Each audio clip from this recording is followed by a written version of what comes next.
The Pacific Ocean was a graveyard of steel. 6 months after Pearl Harbor, the United States Navy was battered, reeling, and unsure if it could ever stand against the empire that had struck it down. The year was 1942 and Japan ruled the Pacific. Their carriers roamed unchallenged. Their submarines stalked supply routes. Their bombers reached further than anyone thought possible. And deep in his headquarters at Pearl Harbor, Admiral Chester W. Nimitz was fighting a different kind of battle. One fought not with guns or torpedoes, but with silence, patience, and secrets. Nimitz understood something most admirals didn't. Wars were won long before the first shot was fired. They were won in the shadows, in the invisible networks of communication and deception that stitched together an empire's strength. The Japanese called theirs the JN-25, a code so complex that even the best cryptanalysts in Washington had failed to break it completely. Every Japanese order, every movement of their mighty fleet, was buried within those coded messages. And the Americans, desperate for any advantage, were running out of time. Since December 7, 1941, the day of infamy, Japan had swept across the Pacific like a firestorm. Hong Kong, the Philippines, Singapore, the Dutch East Indies, all had fallen. The Imperial Navy's code JN-25 was their invisible armor, their wall of secrecy. And behind that wall, Japan was planning its next great strike. If America could not learn where it would come from, it might not survive the summer. But inside a small, cramped basement beneath a nondescript building at Pearl Harbor, a handful of men were quietly rewriting the fate of the Pacific War. They were not sailors. They were not pilots. They were linguists, mathematicians, and analysts. The cryptologic team known as Station Hypo. Their leader was a sharp-minded, chain-smoking Navy officer named Commander Joseph Rochefort. He was a man who preferred rumpled uniforms to ceremony, a man who lived for one thing: breaking the enemy's code. Rochefort's team had been working around the clock for months. Their tools were primitive: pencils, notebooks, and endless patience. Every intercepted message was a puzzle, every code group a potential clue. And by early May 1942, they began to see a pattern. The Japanese were preparing for a major operation, something vast, something that involved aircraft carriers, transports, and invasion forces. But where? The coded orders referred repeatedly to a target called AF. No one in Washington knew what AF was.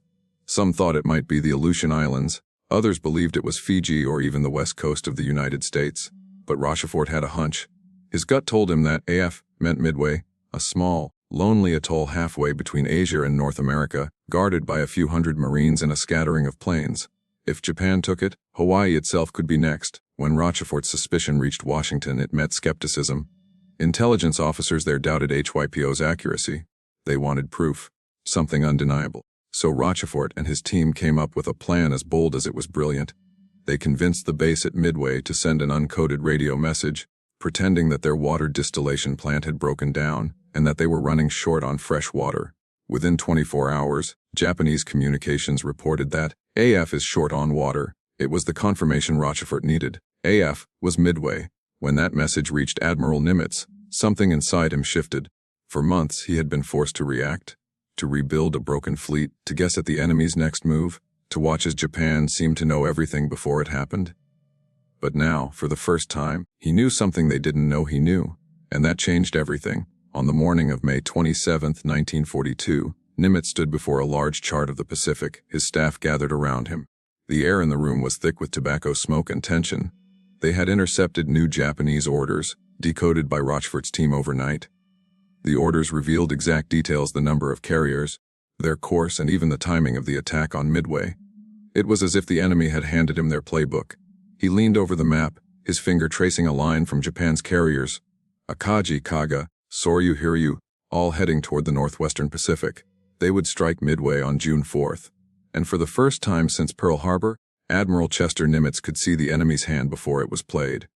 The revelation was staggering. If the intelligence was correct, America had a window, a chance to ambush the Japanese fleet, but the risk was immense. If the information was wrong, Nimitz could lose the few carriers he had left: the Enterprise, the Hornet, and the Yorktown, still damaged from the Coral Sea battle. The entire balance of the Pacific War hung on whether the codebreakers had truly cracked Japan's secrets. Nimitz paced in silence, the hum of the code room still in his ears. He trusted Rochefort. The man had been right before, when others were not. But this was something far greater than an intercepted message. This was an invitation to gamble the fate of the Pacific Fleet on invisible words decrypted from the ether. He made his decision that morning, Nimitz ordered his task forces to take up positions northeast of Midway, hidden, silent, waiting. He would not defend Midway. He would ambush the ambushers. Every move he made from that day forward would depend on what Rochefort's men read in the enemy's messages. And as of May 27, 1942, he knew something profound. The United States Navy could now read Japan's mail. That morning, as sunlight struck the calm waters of Pearl Harbor, sailors moved between the ships, unaware that in a small basement office nearby, history had just shifted course.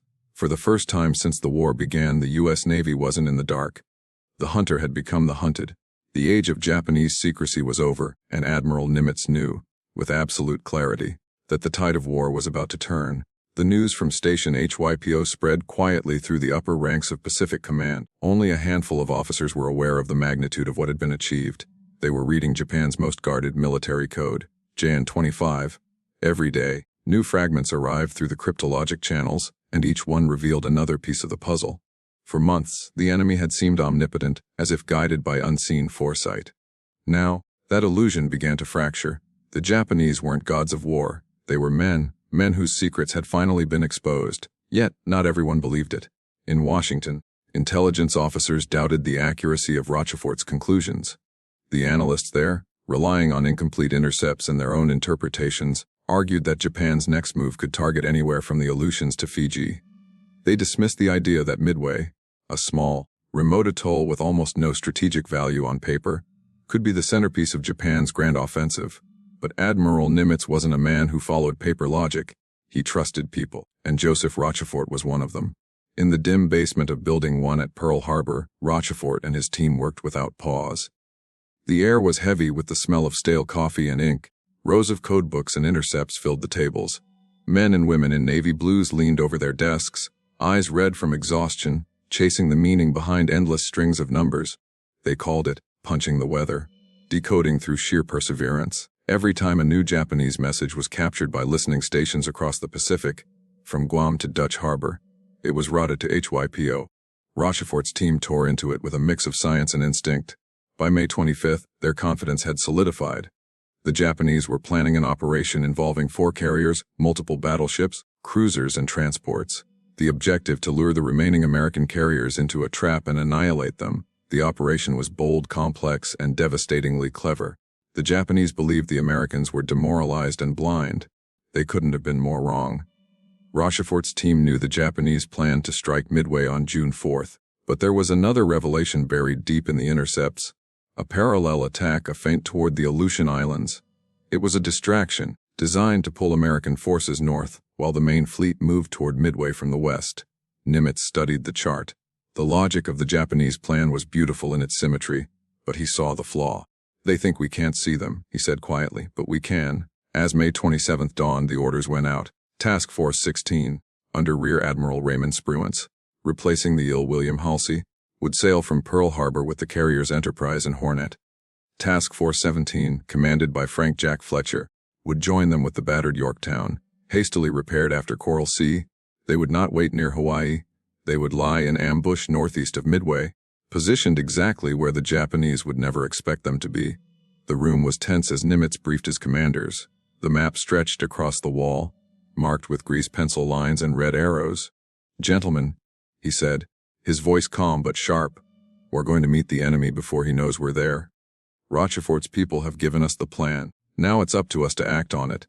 There was silence. The enormity of the gamble settled on everyone's shoulders. If Rochefort was wrong, if JN 25's decoded fragments were misleading or incomplete, the entire Pacific fleet could be lost. But Nimitz had made his choice. "I'm placing my trust in Hypo," he said. "Let's get to work." Back in Washington, skepticism lingered. Senior officers questioned Nimitz's reliance on field cryptanalysis instead of the official channels in the capital. Some believed Rochefort's conclusions were too intuitive. Others whispered that the commander was taking an unnecessary risk based on incomplete intelligence. But Nimitz had something they didn't: faith in his men.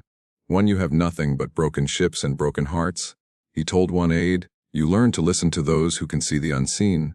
Meanwhile, in Tokyo, Admiral Isoroku Yamamoto, the architect of Pearl Harbor, finalized his masterpiece. His plan for Operation MI was a symphony of deception. While a small task force attacked the Aleutians to divert attention, his main striking force, The Kido Butai, led by Vice Admiral Chuchi Nagumo, would hit Midway with overwhelming force. 4 fleet carriers, each brimming with veteran pilots, would crush the island's defenses, then lie in wait for the American carriers, sure to come rushing to Midway's defense. Once the Americans arrived, the Japanese would destroy them. In Yamamoto's mind, this would end the Pacific War in Japan's favor. He was certain the Americans could not possibly know what was coming, but at that very moment, 3,000 miles away, Joseph Rochefort was already reading Yamamoto's mail. Rochefort didn't see himself as a hero. He didn't wear medals or stand on bridges. He wore a worn bathrobe over his uniform, shuffled through papers, and lived on black coffee and adrenaline. But he knew something almost no one else in the world did. Every time a coded Japanese message appeared, it was like hearing the whispers of the enemy's soul. The JN-25 cipher, though constantly updated, had structural weaknesses. By studying patterns, recurring 5-number groups reused prefixes message headers. His team could reconstruct large portions of the keybook. It was the kind of meticulous, obsessive work that could drive a man mad, but Rochefort thrived on it. On May 27th, his team delivered one of the most detailed decrypts yet, exact composition of the Japanese strike force, the timing of its approach, and even the radio call signs for each carrier. The intelligence was so precise that when Nimitz's staff read it, they fell silent. It wasn't a guess anymore. It was fact. Nimitz, usually reserved, allowed himself a rare smile. "So," he said, tapping the decoded message with his finger, "the enemy's coming, and we'll be there first." For the first time in the war, he wasn't reacting to Japan's moves. He was orchestrating them. That night, as darkness settled over Pearl Harbor, the ships of Task Forces 16 and 17 slipped quietly out to sea. Their engines rumbled like distant thunder. No one waved, no one cheered. They left under the cover of silence, guided by information so secret that only a few men knew the full truth. The sailors aboard those carriers didn't know it yet, but they were heading toward the most decisive naval battle of the 20th century, and in the code room, Rochefort sat alone at his desk, staring at the latest intercepts. He was exhausted, half delirious, yet unshakably focused. On his table lay a scrap of paper with a single note scrawled in pencil. "Nimitz knows, we read their mail." It wasn't bravado. It was history, quietly written in numbers and logic, the kind of victory that happens before the guns ever fire. May 27, the day Admiral Chester Nimitz realized that the balance of power in the Pacific had shifted, not because of ships or bombs, but because of minds. June 3, 1942. The Pacific stretched endlessly beneath a cloudless sky, serene and indifferent. But beneath that calm blue horizon, 2 great fleets moved toward destiny. One believed it was the hunter. The other, guided by unseen intelligence, was waiting in silence. From Pearl Harbor to the decks of the carriers Enterprise, Hornet, and Yorktown, every man knew something massive was coming. They could feel it in the air, the tension before a storm, the quiet heartbeat of history about to break open. Admiral Nimitz had done something unprecedented. Using the decoded Japanese messages from Station Hypo, he had positioned his carriers exactly where Nagumo's force would appear. No one outside a tight circle knew how he could predict the enemy's movement so perfectly. To the average sailor, it seemed like luck, divine intervention. But Nimitz knew better. It was the work of Rochefort and his cryptanalysts, the invisible warriors whose pencils and patience had reshaped the course of the war. That morning, reconnaissance planes from Midway took off into the dawn, engines roaring across the coral airstrip. Hours later, a PBY Catalina spotted ships, a Japanese task force, advancing toward the island. The report reached Nimitz's command. Enemy sighted. The coordinates matched Rochefort's prediction down to the mile. Nimitz smiled faintly. "Gentlemen," he said to his staff. As the sun rose higher, Midway braced for the attack. Japanese bombers and fighters swept in, black dots against the blue. Anti-aircraft guns barked, tracer rounds arced through the sky, and the tiny atoll trembled under the fury of Nagumo's first strike. Hangars burned, fuel tanks exploded. The airfield was left in ruins, but the defenders had done their job. They had forced Nagumo to commit to a second strike. Nagumo now faced the most critical decision of his career. His planes were returning. Low on fuel and ammunition, he began rearming them for another attack on Midway. Then came a shocking report from one of his scouts. American carriers had been sighted to the northeast. Nagumo hesitated. He had no idea how the Americans could possibly be there so soon. His carriers' decks were cluttered with fueled planes, bombs scattered, torpedoes waiting to be loaded. In that moment of confusion, time, precious fleeting time, slipped away. Far to the northeast, American dive bombers were already in the air. Pilots of the Enterprise's Air Group 6, Hornet's Air Group 8 and Yorktown's Air Group 3 had been searching for hours over the empty ocean. Many were running dangerously low on fuel. But then at 10:22 a.m., a break in the clouds revealed 4 Japanese carriers below, perfectly aligned, their decks shimmering with parked planes. It was the opportunity of a lifetime. Lieutenant Commander Wade McCluskey of the Enterprise spotted the Japanese formation first. He rolled his dauntless dive bomber into a near vertical descent.